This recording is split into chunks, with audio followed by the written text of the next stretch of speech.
Okay, I am Dr. Mark Esterle giving a lecture on general shock for the nursing, ICU, and CCU staff at Baptist Louisville. Lecture will be given May 23rd. I am recording this ahead of time to allow nursing staff that maybe are gluttons for punishment and would like to see this even though they weren't able to make it to the physical lecture.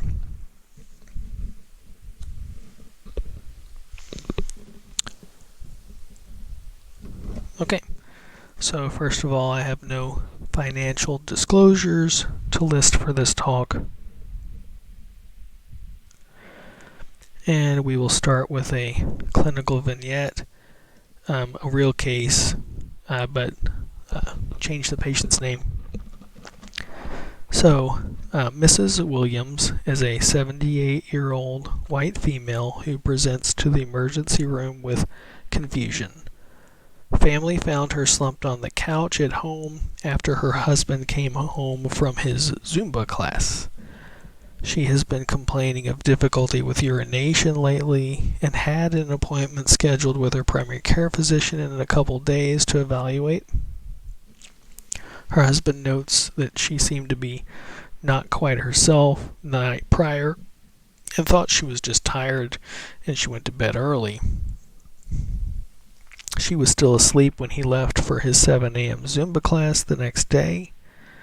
She is arousable to voice, but only oriented to person. Of note, she fell last night sliding down a few stairs in their home when going down them in her socks, but did not appear to be injured and did not seek care at that time. She later in the evening complained of mild muscle pain in her mid-back and took 400 milligrams ibuprofen prior to going to bed. She's in the emergency room triage and vitals are listed: temperature 99.5, heart rate 101, respirations 18, blood pressure 114/52, with oxygen saturations 94% on room air. She has a past medical history of atrial fibrillation, osteoarthritis, hypertension, and stage 2 chronic kidney disease. Social history: she was never a smoker. She occasionally drinks alcohol, which her husband describes as a glass of wine with dinner, maybe once or twice a week, and she is a retired school teacher. Family history: mother died of old age at 97, essentially. Her father had an intracranial hemorrhage at 78. Unable to obtain any other meaningful history from the patient due to her confusion. Her medications: she takes Coumadin 5 milligrams daily, metoprolol 50 milligrams twice daily, lisinopril 10 milligrams daily, and occasionally takes ibuprofen 400 milligrams as needed for arthritis symptoms. She had recently started taking CBD oil and some essential oils her neighbor had recommended. On physical exam, she is confused but in no overt distress. She has no JVD, clear lungs, and non-labored breathing noted. Heart irregularly irregular without murmur. She's mildly tender in her abdomen on deep palpation but no rebound or guarding. Has positive bowel sounds and no hepatosplenomegaly. Ecchymosis is noted posterior left flank. No edema, cyanosis, or clubbing. Cranial nerves are grossly intact and she's moving all extremities. She has pale, cool skin and poor capillary refill.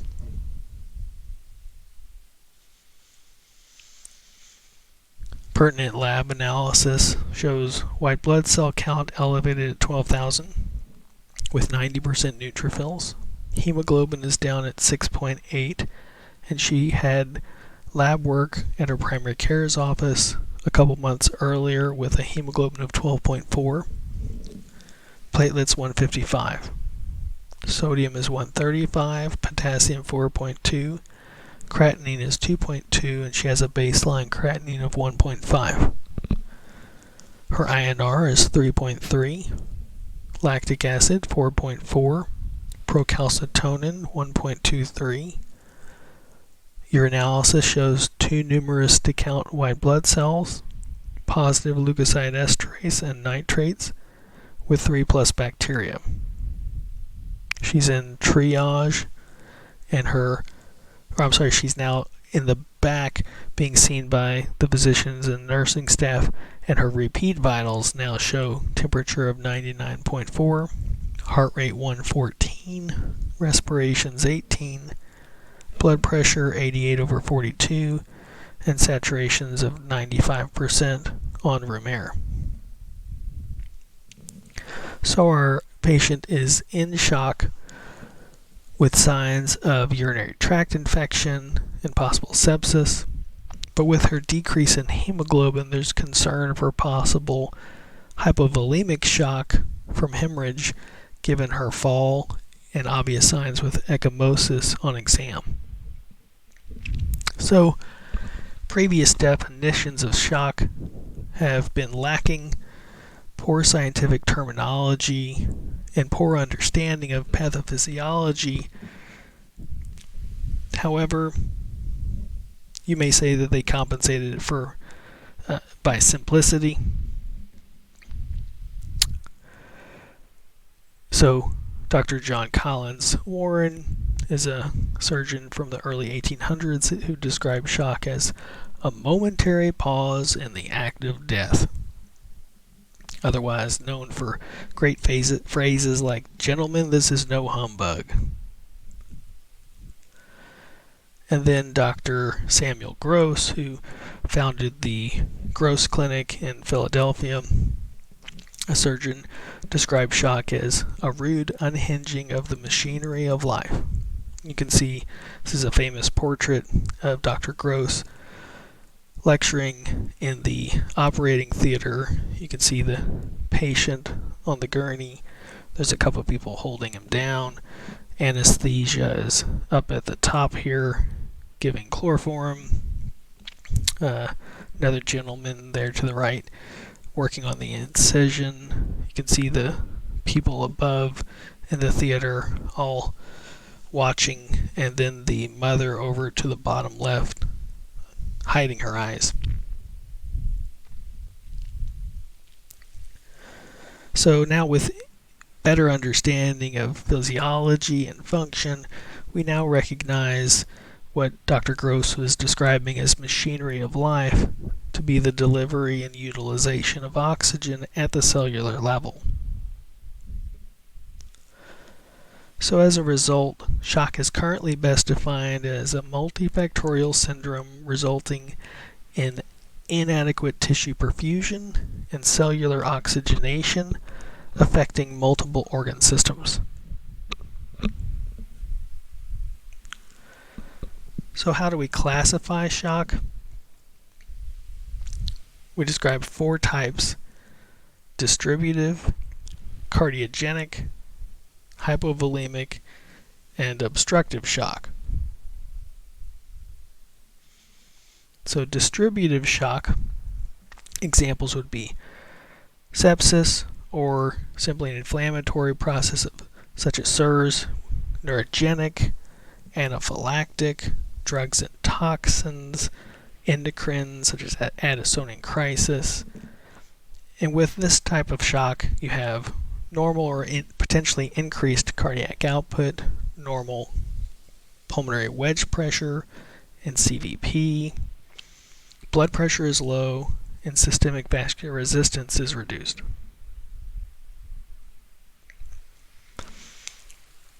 Versus cardiogenic shock, where you could have a cardiomyopathic component, which is pump failure, an arrhythmic cause for cardiogenic shock, whether it be an atrial or ventricular arrhythmia, or you can have mechanical cardiac shock from valvular disease. And you can see in the pie graph, according to data back in 2000 clearly showing predominant LV failure as the cause for most cardiogenic shock.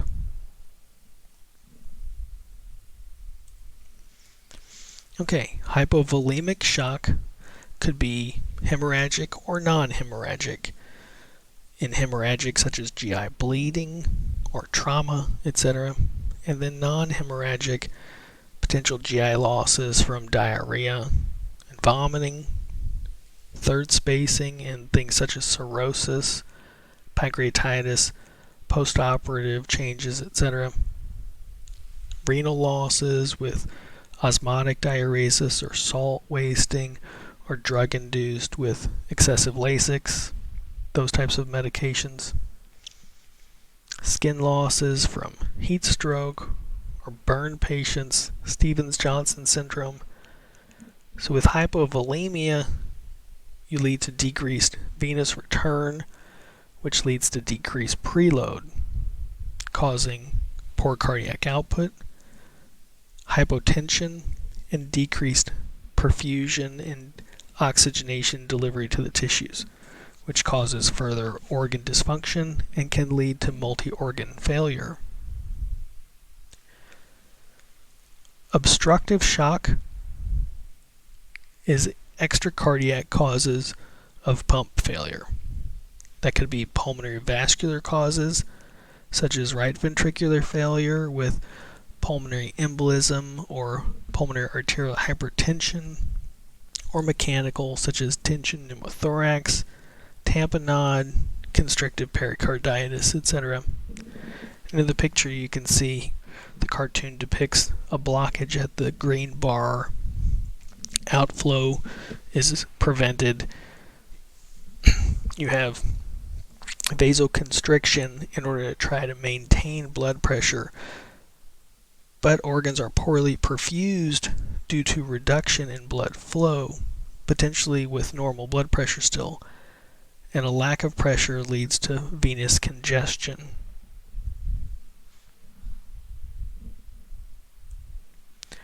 Okay, so again, 4 different types of shock, but that's not to say that they work exclusively from each other.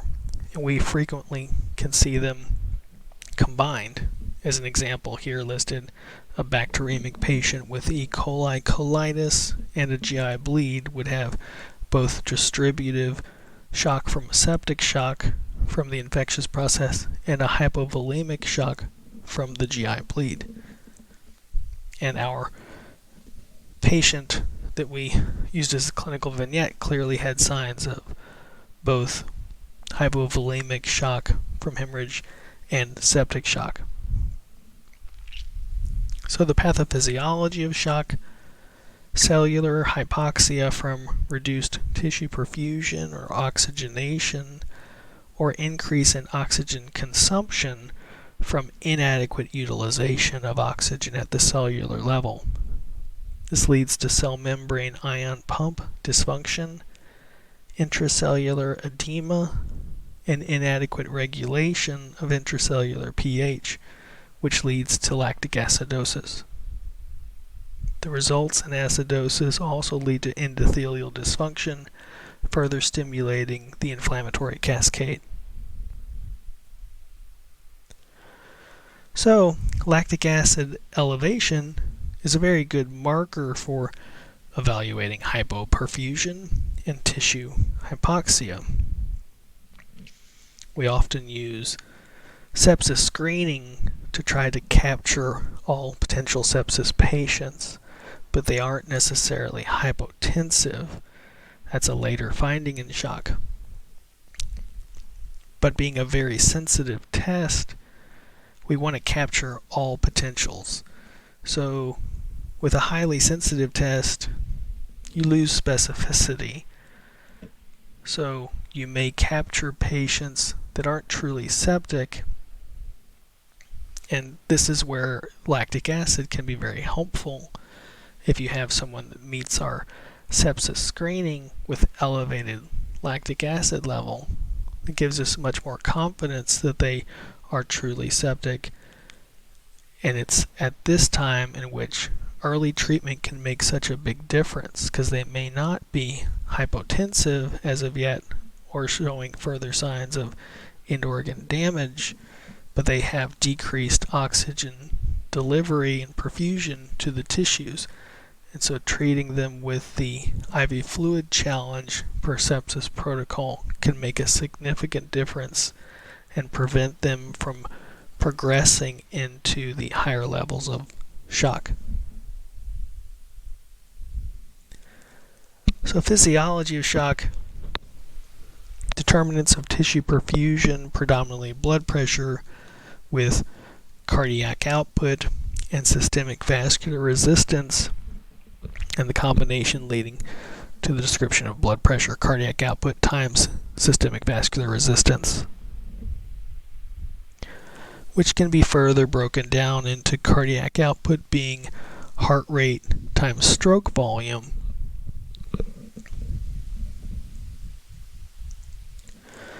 So what is stroke volume? Stroke volume is the volume of blood that's pumped out of the heart with one contraction.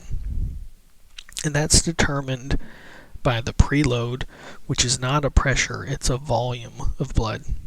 The myocardial contractility, so in other words, how efficient is the pump at moving blood through, and then the afterload, the volume that's left over.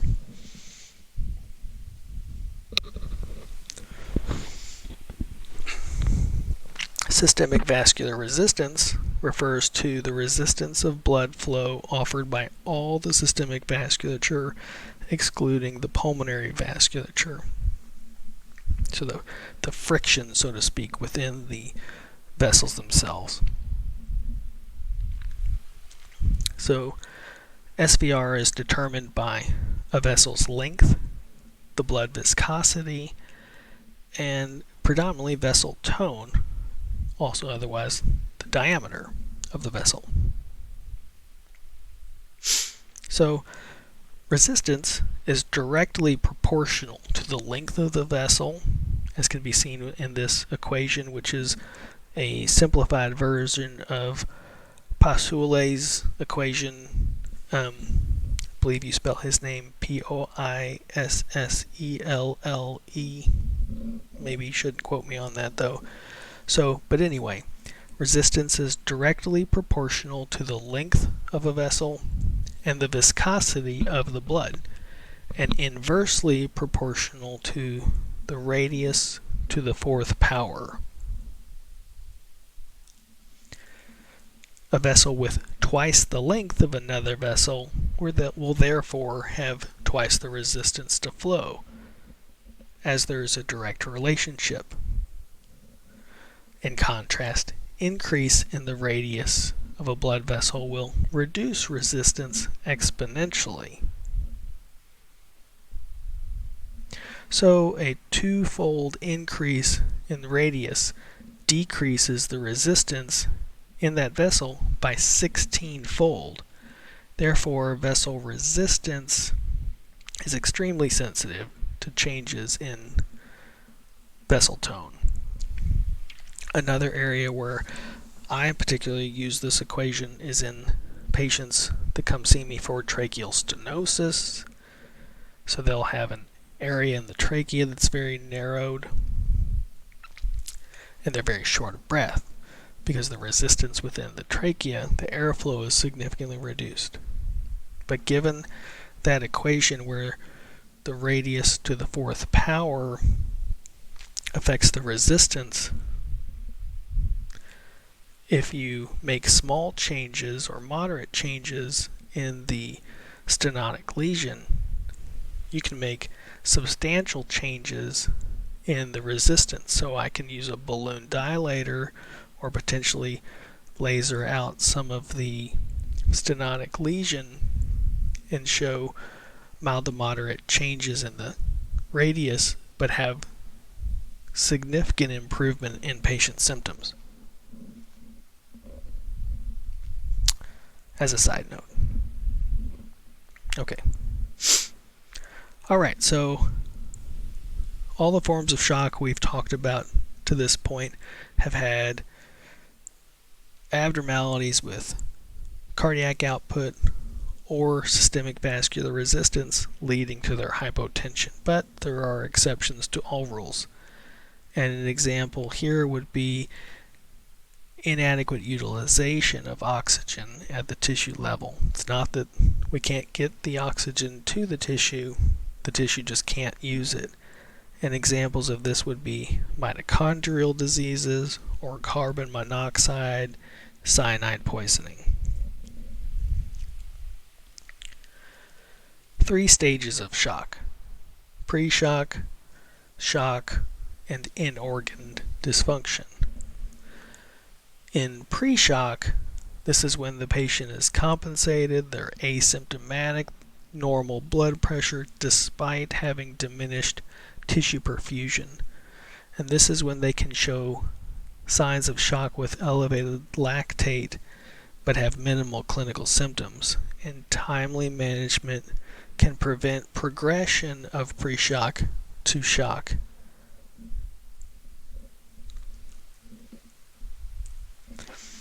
In shock, compensatory mechanisms are now overwhelmed. We start to see organ dysfunction, such as patient becomes more tachycardic and restless, more short of breath. Now we start to see hypotension, urine output decreasing, etc. And then end organ dysfunction, significant further decrease in urine output, acute renal failure, increasing creatinine, BUN. They become more hypotensive despite IV fluid resuscitation. And these can progress to multi-organ failure and death if we don't quickly resolve the process. So treatment, of course, depends on the cause. But first and foremost, rule of thumb would be fill the tank first. So volume resuscitation. And our options are crystalloids such as LR and normal saline, which are essentially isoosmotic, or colloids like albumin and hetastarch. We don't use a whole lot of colloids anymore, at least in medical intensive care. There's some surgical intensive care in which we use more albumin. And then of course blood products. In relation to blood products, we tend to transfuse as a rule with a hemoglobin of below 7. We don't transfuse if the hemoglobin is above 10. Somewhere between 7 and 10, it depends on their clinical picture and what's going on, whether or not improved oxygenation delivery, or we think that they have further signs of bleeding. We need to get ahead of the picture.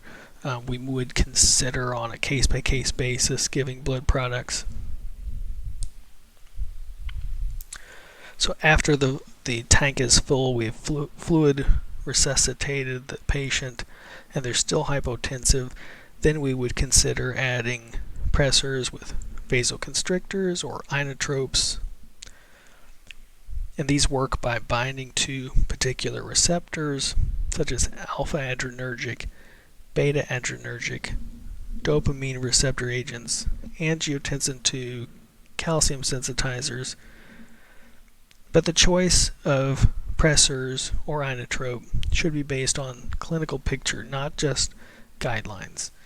So sepsis guidelines have listed norepinephrine or Levophed as first choice, and this is based on meta-analysis of several small studies and predominantly opinions of physicians on the panel, but may not be the best option for all patients in every case. So an example might be a patient that has been volume resuscitated but is still significantly tachycardic. So at a heart rate of greater than 130, you start to get decreased venous return and poor preload, which can further decrease cardiac output. So increasing heart rate further could actually worsen your hypotension. So given that Norepinephrine has both alpha and beta adrenergic effects and can potentially cause tachycardia. In that patient that is significantly tachycardic still, maybe a purely alpha adrenergic pressor would be a better first option, such as phenylephrine or neo. But again, this has to be determined based on clinical picture on a case-by-case basis. Now, it has been fairly strongly suggested that dopamine not be first line per the guidelines. Not that dopamine is a bad pressor and can't maintain blood pressure, but in patients in which dopamine was first line pressor of choice, those patients tended to not do as well and were more apt to need a second pressor. So again, hypovolemia should be corrected first prior to adding pressors. So first rule of thumb, fill the tank first. Okay, so back to our clinical scenario with Mrs. Williams. She had both distributive septic shock and hypovolemic hemorrhagic shock from her urinary tract infection and acute blood loss anemia. And a CT of the abdomen and pelvis confirmed a large retroperitoneal bleed. She received volume resuscitation with normal saline and received packed red blood cells for her hemoglobin of 6.8. She then received an antibiotic for urinary tract infection with Rocephin, and her INR was reversed to prevent further worsening of her anemia and hypovolemic shock.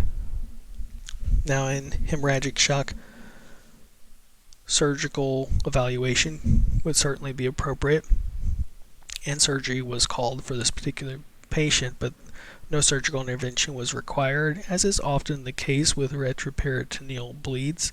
They tend to tamponade and stop further bleeding in many cases.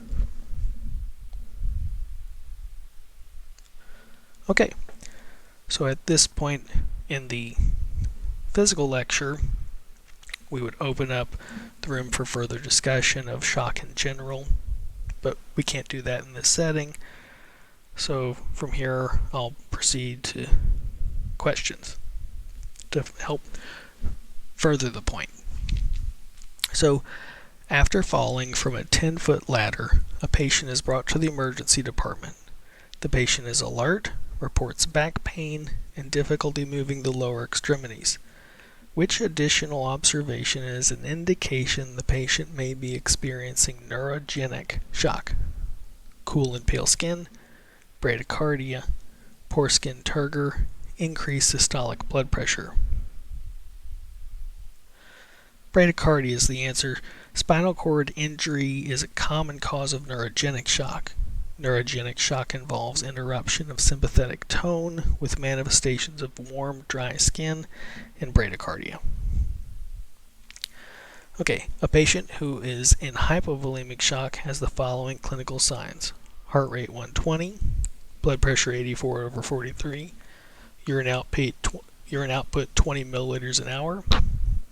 After administering an IV fluid bolus, which of these signs, if noted by the healthcare provider, is the best indication of improved perfusion? Right atrial pressure increases, systolic blood pressure increases to 85 millimeters of mercury, urine output increases to 30 milliliters an hour, heart rate drops to 100 beats per minute. Perfusion involves blood and oxygen delivery to tissues. All options suggest improvement in the patient's status, but increased urine output indicates improved tissue perfusion. A patient is admitted to the emergency department after sustaining abdominal injuries and a broken femur from a motor vehicle accident. The patient is pale, diaphoretic, and is not talking coherently. Vital signs upon admission are temperature 98.0, heart rate 130, respiratory rate 34, blood pressure 50/40. The healthcare provider suspects which type of shock? Distributive, cardiogenic, neurogenic, hypovolemic. History of abdominal injury points first and predominantly to hypovolemic shock, secondary to hemorrhage. Okay, healthcare provider is caring for a patient with a diagnosis of hemorrhagic pancreatitis. The patient's central venous pressure reading is 2 centimeters of water pressure. Blood pressure is 90/50. Lung sounds are clear and jugular veins are flat. Which of these actions is most appropriate for the nurse to take? Increase the IV infusion rate. Slow the IV infusion rate. Administer dopamine. Overhead page doc on call. CVP is a measure of filling pressure, normal being 3 to 10. 2 suggests hypovolemia, so increasing IV fluid rate is most appropriate. A child is brought to the emergency room by his mother, who reports the child was stung by a bee while playing in the backyard. The child has an itchy rash on the face, neck, and chest. Breathing is labored, with audible wheezing. Which of these medications should the healthcare provider administer first? Albuterol, diphenhydramine, epinephrine, dopamine. Epinephrine is the correct answer. Patient is having a type 1 hypersensitivity reaction related to the bee venom, and this may involve into anaphylaxis and shock. To treat anaphylactic shock, epinephrine is the medication of choice due to activation of both alpha receptors for vasoconstriction and beta receptors for bronchodilation. A patient who has pericarditis related to radiation therapy becomes dyspneic, has a rapid, weak pulse, heart sounds are muffled, and a 12 millimeter of mercury drop in blood pressure is noted on inspiration. The healthcare provider's interventions are aimed at preventing which type of shock? Obstructive shock. Pericarditis can cause fluid to accumulate in the pericardial sac. The patient's clinical presentation points to cardiac tamponade. Obstructive shock can be caused by anything that impedes the heart's ability to contract and pump blood.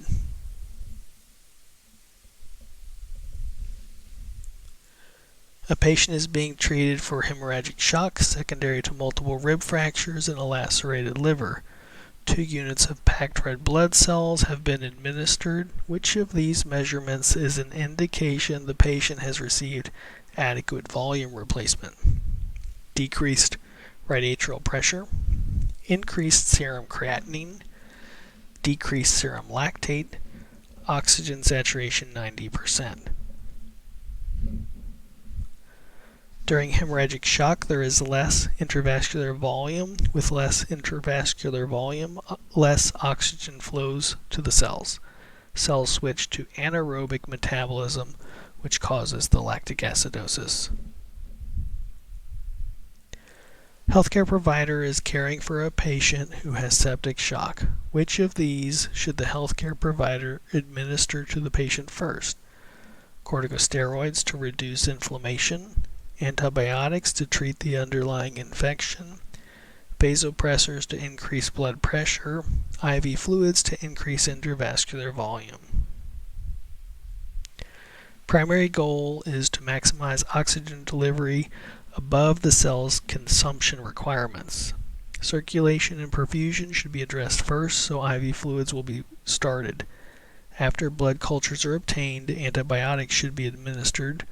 Vasopressors would be added if the patient is not responding to fluid challenge. Corticosteroids may be considered to address the inflammatory-induced vasodilation and capillary leakage later.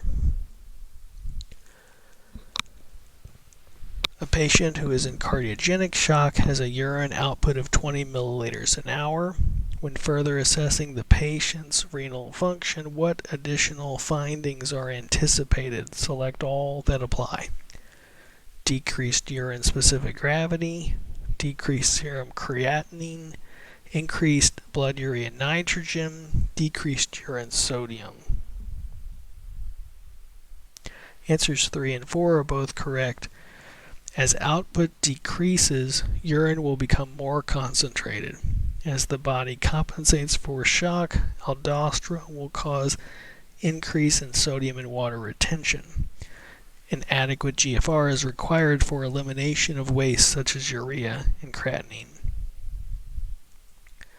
A patient is being treated in the intensive care unit for septic shock related to a gram-negative bacterial infection. Which of these are expected findings for this patient?